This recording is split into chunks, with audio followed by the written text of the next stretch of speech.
So there's the link to the tech update for today, and I'm going to share my screen. All right, so overall, welcome to Tech Update 233. Overall, the Tomislav has made good progress on the LLVM code this last week. He has got some bugs that he's working through, and there's a little bit of redesign coming out of those bugs. But in general, he is making good progress there. And once those are resolved, we should be able to release 0.13 beta 1 version to the testnet. There are a couple of other PRs that are kind of like, they're not related to the core LLVM. But for example, there's the one about string processing in Rolang. There is the POS PRs that need to be merged. But they're mostly waiting for reviews and corrections, and they will be done, and we'll move them also into the release, either this one or next one. But the core LLVM work, there was some good progress this last week on that. NotZipper is on a short summer vacation, and once this is on, the beta 1 release is out on the testnet, Tomislav is probably going to take some time off. Just wanted to let people know in terms of what to expect going forward.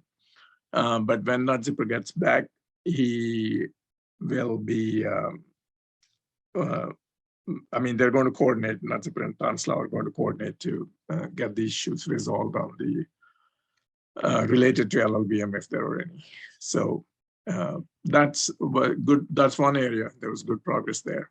The other piece that mostly Stas has been focusing on, the team has been simplifying and improving the testing framework that is being used to make sure that we are testing the right things, and also that the tests are not taking as much time either to write or run. And that's a very important thing, because as we have new code now, we obviously have to test it thoroughly for several weeks, and we have to write the tests to be able to do that. So that Stas is working on the testing framework improvements, which will simplify writing the tests.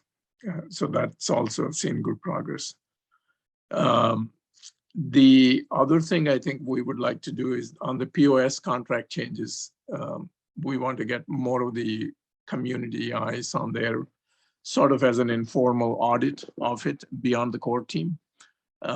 So folks in the community that have knowledge of Rolang, we want them to take a look at the POS contract changes and identify anything that that they see. That's another thing. That's I mean, it's an area where the community can help out. And Dennis and NotZipper made good progress on the work with the external customer. They had a demo this morning, which from what I hear went very well. So I think Greg may be talking more about that in the closed door session.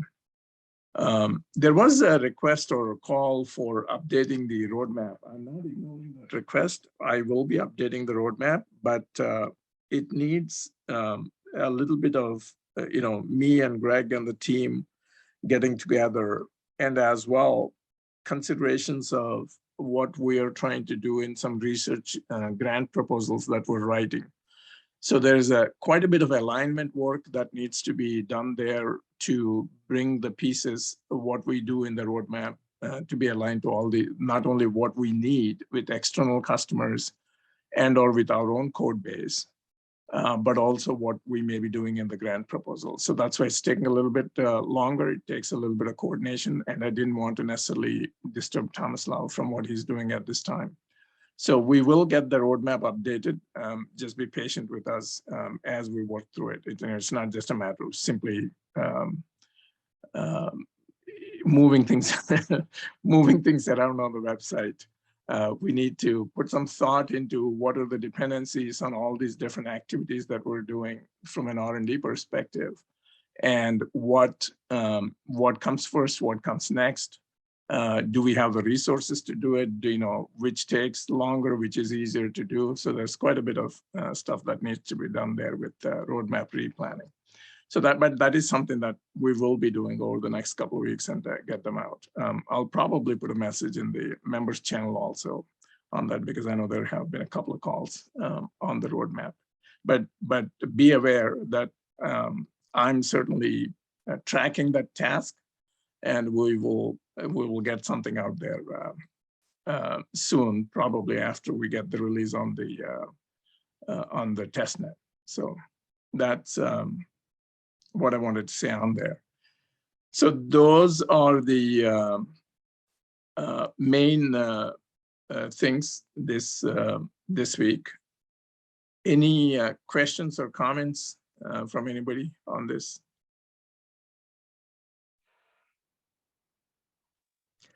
All right, over to you, Greg. Okay, thank you, Rao.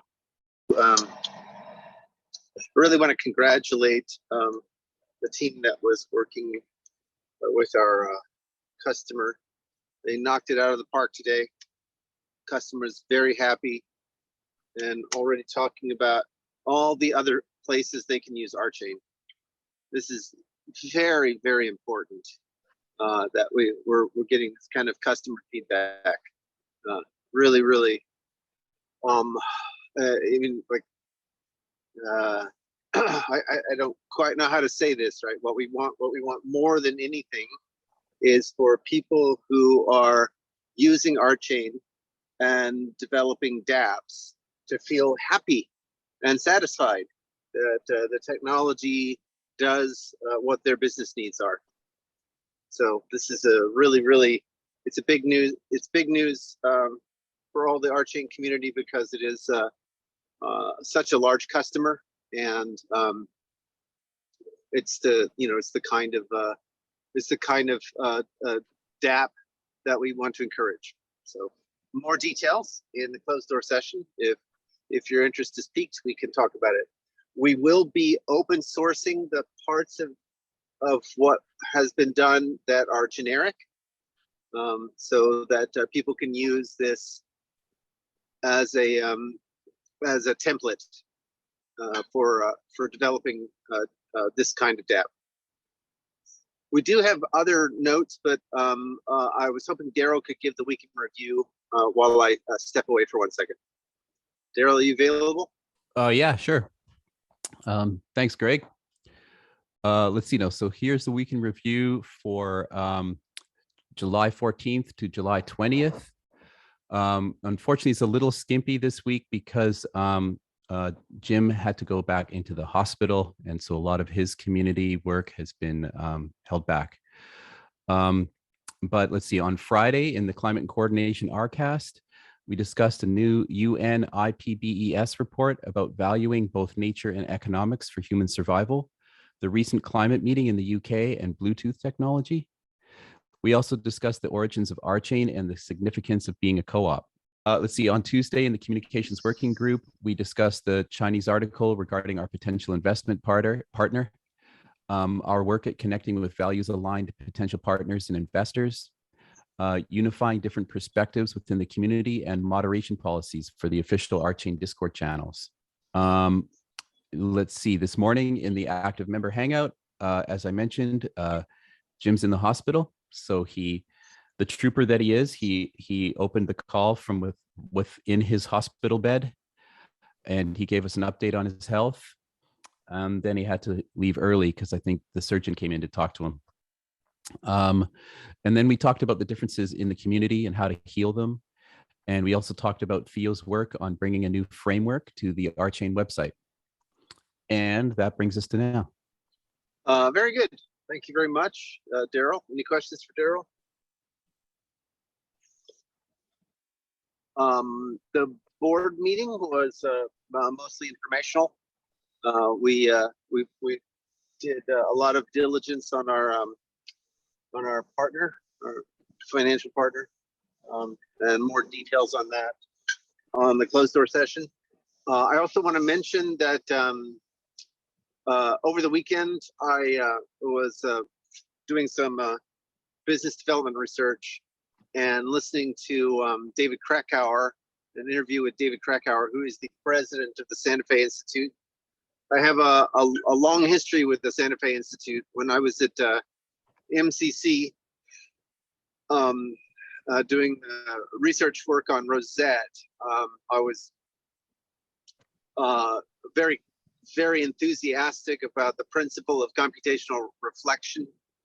And when I read John Holland's work on adaptation in natural and artificial systems, I was quite convinced that he had missed an important fact about the use of reflection in adaptive systems. And so I actually bundled my young family into our little Nissan and drove from Austin, Texas, where MCC was, out to Santa Fe, and knocked on the door unannounced. And Dr. Holland was gracious enough to meet with me for a couple of hours. And we talked about the principle of computational reflection and how that applies to adaptation. So that was my first engagement with Santa Fe. So when Walter transitioned from a fellow at Santa Fe to beginning the Harvard Systems Biology Lab, the Fontana Lab at Harvard Systems Biology, Walter and I did a lot of work together. It's where I developed actually one of the first applications of OSLF was doing a logical account of Michaelis-Menten. So if anyone knows anything about chemistry, you know that Michaelis-Menten style reactions have a certain shape, and while people like Regev Aviv were doing pi calculus models of cell signaling, I was lifting those ideas up to the logical level using OSLF. So I've kept tabs on Santa Fe Institute ever since. So when I saw David Krakauer's interview, I was quite interested. But what was fascinating to me, if you go look at his interview with the Building 21 group, at the 1 hour 15-minute mark, David Krakauer states boldly that the second Santa Fe Institute campus was built with crypto investments. So that really perked up my interest. And then he also mentions that he had a scientific interest in smart contracts, so blockchain and smart contracts. So I've reached out to David and the Santa Fe Institute yet again to see if there's a possible fruitful engagement. So hopefully we'll something will come of it. I've offered to give them some free workshops on Rolang and RChain, and more generally computational models in the blockchain. So hopefully we can get that scientific community engaged. I think one of the things that we need more of in RChain is a lot more engagement from the scientific and academic communities. I think we just have to keep pushing that. I didn't mention it at the community call last week, but I did mention it at the closed door sessions. Nobuko Yoshida was appointed to the Christopher Strachey Chair. Nobuko and Mike Stay and I were co-authors on an MFCS 2020 panel in which we described the application of the reflection techniques in the row calculus to her work on combinators for the pi calculus. So I mentioned this to say that Nobuko is a longtime collaborator of mine, you know, she's at the highest level of computer science. Like getting appointed to the Strachey Chair at Oxford is you know, the computer science equivalent of the Nobel Prize. It's even in many respects it's even more prestigious than the Turing Award. We've heard from Nabucco that she's quite eager to re-engage with the RChain community. And so I mentioned this in the context of saying that I do believe that we need to continue to reach out and involve a lot more of the scientific and academic community in RChain. These are the kinds of people that I think would really raise the discourse in RChain, and I think provide, you know, enlivening and enlightening perspective. So let me stop there and see if there are any questions about that.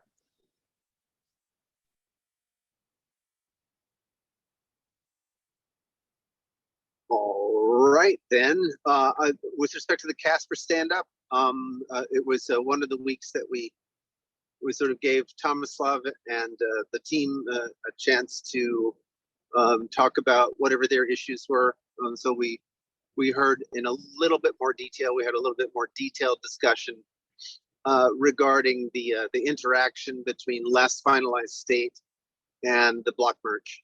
So in particular, there's an interesting technical question around when you have a validator who is recently bonded, right? So they've just bonded and they need to catch up to the pack, right? So the rest of the validators, they already are, they're already all publishing blocks, and you've got a new validator coming on board, and they need to catch up, they need to sync. And so we, you know, Tomislav did a lot of great work, but it is hard work to you know, solve that catch-up situation in the case where you've only got a chain.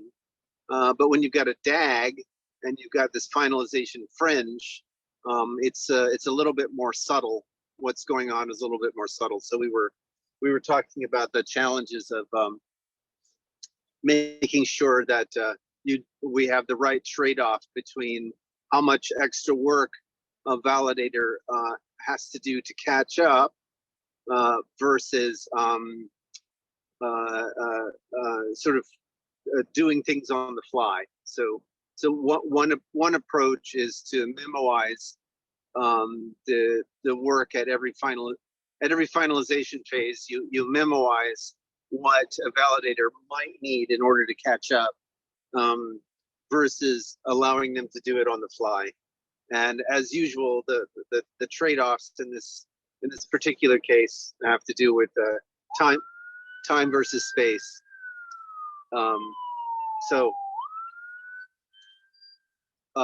Anyway, so if you're interested in those kinds of issues, I recommend this week's Casper Stand-Up.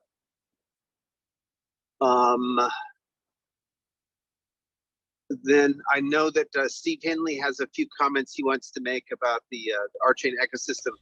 Steve? Yeah, thank you, Greg. So RChain will be having its second quarterly ecosystem partner meeting. This is a meeting for projects that are building on RChain to come together and to share information about their project.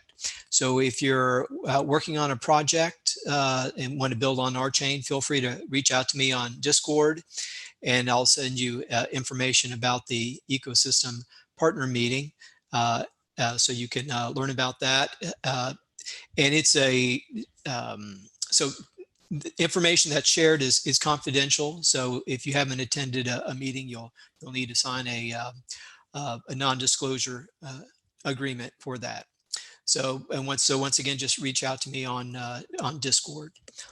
And a couple other announcements. So we're still looking for people who are interested in participating on the nominating committee for interviewing of board candidates for the annual general meeting in October. So once again, if you're interested in participating in that, send me a message on Discord, and I'll send you the email link to officially make a request. And also, the final announcement is if you're interested in being a board candidate, feel free to announce your candidacy. I posted the qualifications, or you have to announce your nominate yourself. I posted the link on Discord. Once again, if you message me on Discord, I can send that to you as well. So we're looking for people who are interested in being candidates for the board for the annual general meeting. And that's all my announcements. Thank you. Thanks, Steve. I really appreciate that, those reminders. I would like to encourage, especially the women in the community, to consider a board position. It's been my experience that the community greatly benefits from women in leadership positions. So any if you feel the interest or the inclination to join the board, I would strongly encourage this. I think that's it. Any for updates from the staff and board side? Are there any questions, comments, concerns, considerations from the community?